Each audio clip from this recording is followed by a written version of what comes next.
ಇವತ್ತ ನೀವೇ ಹೇಳಿದ್ರಿ ICC TMC ನೀರು ಬಂದರೆ ನೀರು ಬಿಡ್ತೀವಲ್ಲ ರೀ, ಸಲಹೆ ತೊಗೊತ ಇದ್ದೀವಿ. ಈಗ ನಾನೇ ಎಲ್ಲ ನಿರ್ಧಾರ ಮಾಡಿದ್ರೆ ಮತ್ತೆ ರೈತರನ್ನ ಯಾಕೆ ಕರಿಬೇಕು? ರೈತರು ಕರೆದೀನಿ, ಮುಖಂಡರು ಕರೆದಿರಿ, ಅವ್ರ ಸಲಹೆ ತೊಗೊತೀನಿ, ಎಷ್ಟು ನೀರಿದೆ ಎಲ್ಲದ ಮಾಹಿತಿ ತೊಗೊತೀನಿ. ಮಾಹಿತಿ ತಗೊಂಡ್ಮೇಲೆ ನಿರ್ಧಾರ ಮಾಡಿಸಿ ಒಟ್ಟು ಎಲ್ಲ ಒಟ್ಟಾರೆ ನಮ್ಮ ರೈತರಿಗೆ ಒಳ್ಳೆ ಸುದ್ದಿಯನ್ನು ಕೊಡುವ ಪ್ರಯತ್ನಗಳನ್ನು ಮಾಡ್ತೀನಿ.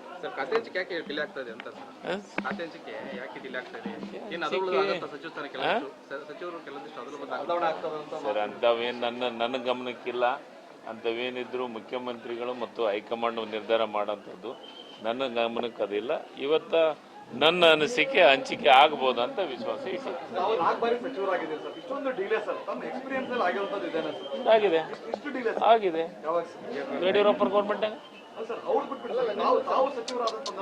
ನಾನೇ ಮತ್ತೆ ಅವಾಗ ಸಚಿವಾಗಿದ್ದೀನಿ ರೀ. ನಾನು ಸಚಿವಾದ್ಮ್ಯಾಗ ಖಾತೆ ಹಂಚಿಕೆ 15-20 ದಿವಸ ಮೇಲಾಗಿತ್ತು. ಅಧಿವೇಶನ ಕರೆದು ಪ್ರಮಾಣವಚನ ಶಾಸಕರ ಪ್ರಮಾಣವಚನ ಸ್ವೀಕಾರ ಆದ ಮೇಲೆ ಖಾತೆ ಹಂಚಿಕೆ ಆಯ್ತು. ಅವು ಇದ್ರದ್ದು ಯಾವುದು ಯಡಿಯೂರಪ್ಪ ಗೌರ್ಮೆಂಟ್ ನಾನು ಫಸ್ಟ್ ಟೈಮ್ ಅವಾಗ ಪೂರ್ಣ ಪ್ರಮಾಣದ ಸರ್ಕಾರ ಇತ್ತು ಬಿಟ್ಟು ಅಂತಲ್ಲ. ಬಿಜೆಪಿಯರ ಅವಧಿಯೊಳಗ ಇಂಥ ಆದಂಥದ್ದು ಉದಾಹರಣೆಗಳು ಇದ್ದಾವೆ.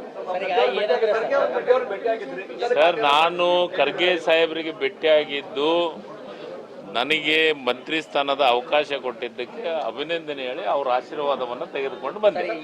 ಕೆಲವು ಜನರಿಗೆ ಯಾರು ಮುಗಿಸ್ಕೊಂಡ್ರ ಅವ್ರಿಗೆ ಕೊಟ್ಟವ್ರದ್ದು ಬದಲಾವಣೆ ಆಗುತ್ತೆ ಖಾತೆ, ಅವ್ರಿಗೆ ಕೊಡೋಂಥ ಸಾಧ್ಯತೆಗಳು. ಈಗ ಅದ್ರ ಬಗ್ಗೆ ನನಗೆ ಮಾಹಿತಿ ಇಲ್ಲ. ಅದೇನಿದ್ರು ನಿರ್ಧಾರ ಹೈಕಮಾಂಡ್ ಮಾಡೋಂಥದ್ದು. ನನಗಿದ್ದಿದ್ದ ಮಾಹಿತಿ ಮಾತ್ರ ನಾನು ಹೇಳಬಲ್ಲೆ. ಇದು ಹೈಕಮಾಂಡ್ ಮತ್ತು ಮುಖ್ಯಮಂತ್ರಿಗಳ ಇದ್ರೊಳಗೆ ಚರ್ಚೆ ಆಗಂತ ವಿಚಾರ. ನಾಗೇಂದ್ರ ಅವರ ರಾಜೀನಾಮೆ ಕೊಡ್ಲೇಬೇಕಿಲ್ಲ ಅಂದ್ರೆ ಯಾಕೆ ಯಾರು ಅದು ಜನಾರ್ದನ್ ರೆಡ್ಡಿಯವ್ರ ಮೇಲೆ ಏನಿದೆ? ಜನಾರ್ದನ್ ರೆಡ್ಡಿಯವ್ರ ಮೇಲೆ ಏನಿದೆ ಸರ್? ಈಗ ಅವರು ಮಂತ್ರಿ ಕೆಲಸ ನೋಡಿ. ಬಿಜೆಪಿ ಪರಿಸ್ಥಿತಿ ಹೆಂಗಿದೆ ಅಂದ್ರೆ, ತಾವು ಮಾಡಿದ್ರೆ ಬಹಳ ಚೆನ್ನಾಗಿರ್ತೈತೆ, ಮಂದಿ ಮಾಡಿದ್ರೆ ಬಹಳ ಕೆಟ್ಟದಾಗಿರ್ತೈತೆ. ಇವ್ರು ಹೆಂಗ ಅಂತಂದ್ರ ಮೊದಲು ರಾಮ ರಾಮ ರಾಮ ರಾಮ ಅಂದ್ರು, ಈಗ ರಾಮನ ಉಂಡಿಗೆ ಬೆನ್ನತ್ತಿದ್ರು. ಈ ಸದ್ಯ ಹೆಂಗಾಗೈತೆ ಅಂದ್ರ ಬಿಜೆಪಿ ಪರಿಸ್ಥಿತಿ ಹೆಸರಿಡೋದ್ರಾಗ ನಂಬರ್ 1. ಆ ಕೆಲಸ ಬಿಟ್ರೆ ಈಗ ಕೆಲವೊಂದು ಅವರು ಆರೋಪಿ ಅಷ್ಟೇ. ಶಿಕ್ಷೆ ಆಗಿದೆನಾ? ಆರೋಪಿ. ಎಷ್ಟು ಮಂದಿ ಆರೋಪಿ ಇಲ್ಲ ರಾಜಕಾರಣಿಗಳು ಹೇಳಿ? ಆರೋಪಿನೇ ಬೇರೆ, ಶಿಕ್ಷೆನೇ ಬೇರೆ. ಆರೋಪಿ ಅಂತಿದೆ ಇದ್ರ ಅದಕ್ಕೆ ಈಗ SIT ಕ್ಲೀನ್ ಚಿಟ್ ಕೊಟ್ಟಿದೆ, CBI ಇದನ್ನ ಮಾಡಿದ, ಅದಕ್ಕೂ ಕೋರ್ಟಿಗೆ ಹೋಗ್ತಾರೆ. ಯಾರು ಕಾಗಿ ಕೋಗಿಲಿಗೆ ನೋಡಿ ಕಾರ್ಗೈತೆ ಅಂತ ಹೇಳಿದಂಗ ಪಕ್ಕಕ್ಕೆ ಗೆಳೆಯ ಜನಾರ್ದನ್ ರೆಡ್ಡಿ ಇಡೀ ಗುಡ್ಡನ ಹೊಡೆದ. ಭ್ರಷ್ಟಾಚಾರ ಕಾಣಲಿಲ್ಲ ನಾವಾಗ. ಮಂದಿ ಇದ್ರೊಳಗ ಮೈನ್ಸ್ ಒಳಗ ರಾತ್ರಿ ಇದನ್ನ ಮಣ್ಣು ಎತ್ತಿದ್ರು, ಅವಾಗ ಭ್ರಷ್ಟಾಚಾರ ಕಾಣಲಿಲ್ಲ.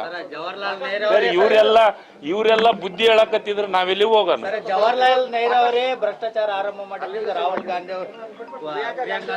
ಈಗ ಜವಾಹರ್ಲಾಲ್ ನೆಹರು ಅವ್ರ ಬಗ್ಗೆ ಮಾತಾಡಕ ಇವ್ರಿಗೆ ಯಾವ ನೈತಿಕ ಹಕ್ಕೂ ಇಲ್ಲ.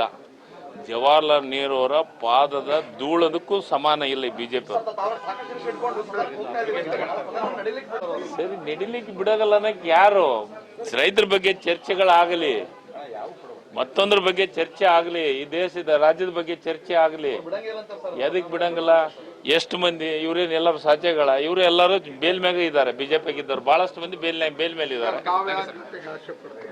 ನಾನು ಕೊಟ್ಟ ಖಾತೆಯನ್ನ ಇಷ್ಟಪಟ್ಟು ಕೆಲಸ ಮಾಡ್ತೀನಿ. ಬೆಂಬ ಅನ್ನೋದಿಲ್ಲ. ಆ ರೀತಿ ಏನು ಹೊಂದಾಣಿಕೆ ಅನ್ನೋದಿಲ್ಲ. ಸಣ್ಣ ಪುಟ್ಟ ಸರಿಯನ್ನ ಮಾಡೋಂಥದ್ದು ಕೆಲಸ ಮಾಡ್ತಾರೆ. ಅದಕ್ಕೆ ಏನಂತ ಅಂತ ಬದಲಾವಣೆಯನ್ನು ನನಗೆ ಅದ್ರ ಬಗ್ಗೆ ಮಾಹಿತಿ ಇಲ್ಲ. ಅದ್ರ ಬಗ್ಗೆ ಏನಿದ್ರು ಹೈಕಮಾಂಡ್ದವ್ರಿಗೆ ಸರ್ಕಾರದ ಮಹತ್ವದಲ್ಲಿ 7,000 ಅಕೌಂಟ್ಗಳಿಗೆ 7,000 ಅಕೌಂಟ್ಗೆ ಹಣ ಹೋಗಿರ್ತಕ್ಕಂಥದ್ದು ಈಗ ರಿಕವರಿ ಮಾಡಕ್ಕೆ ಈಗ ಕೊಪ್ಪಳದ ಒಂದ ಕಡೆ ಅಂತ ಎಲ್ಲೆಲ್ಲಿ ಸಮಸ್ಯೆ ಇದೆ ಅದನ್ನು ಐಡೆಂಟಿಫೈ ಮಾಡ್ತಿದ್ದೀವಿ ಮಾಡಿ ಅದನ್ನು ಅದನ್ನು ತಪ್ಪಿದ ಮೇಲೆ ಅದಕ್ಕೇನು ಕ್ರಮ ವಹಿಸಬೇಕು ಅನ್ನೋದು ಮುಖ್ಯಮಂತ್ರಿಗಳ ಜೊತೆ ಚರ್ಚೆ ಮಾಡಿ ನಿರ್ಧಾರ ಮಾಡ್ತಾರೆ.